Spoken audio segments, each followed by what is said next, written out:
All right, guys, I got something short and simple for you today. I wanted to show you how I set up my tool bag for working around the house.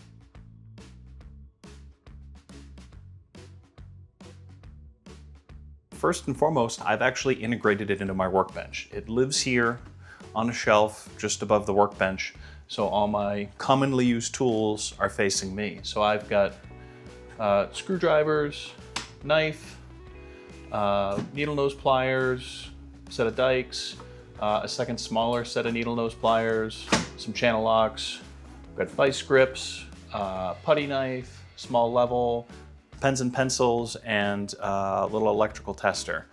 And then on the other side of the bag, I have some more seldomly used tools. Adjustable wrenches and a square and scissors and some wire stripping tools. Now, why do I keep my bag right above my workbench and oriented like this? It's so when I'm gonna go do a project, I just grab it and everything remains in the same orientation. I know all the tools I've got normally here at my workbench just come right with me. So I'm getting ready to go do another project, so I can just quickly supplement this with some other tools, and then I can get right to it. So this is what I love about this setup in particular. When this tool bag is resting on this shelf, it's accessible. I don't have to reach all the way to the wall if I had put the pegboard up on that far wall. It's really easy and accessible here, off to my right-hand side, but my bench is 3 feet deep, and 3 feet is a long reach. If you were doing that repetitively, you know, that could get old on the back real quick, but all of these tools, nice and easily and accessible. I'm not bending to get access to them. And like I said, familiar orientation, it makes the work go fast and easy. All right, so the inside I largely leave empty, and that's because this way I can throw any project-related items just right in the middle.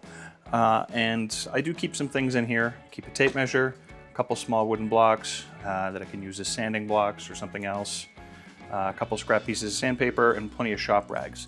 I'm getting ready to go do a small project up in the kitchen, so I can throw in a drill set, some related materials, and then just toss in the drills. And now I'm ready to go do some work. So the overall philosophy here is keep it accessible and keep it simple. There are plenty of other tools in the shop that are readily accessible. So on my pegboard, I've got, you know, your zip ties and your larger combo squares and pens and pencils and tapes and all that other good stuff. But the most commonly used tools are gonna live in the tool bag. So I'd love to hear how you guys set up your own tool bags or toolboxes when you're getting to do some work. Are you like me, and does yours integrate right into your workstation? So yeah, leave me a comment, subscribe if you want to see some more, and I'll catch you in the next video.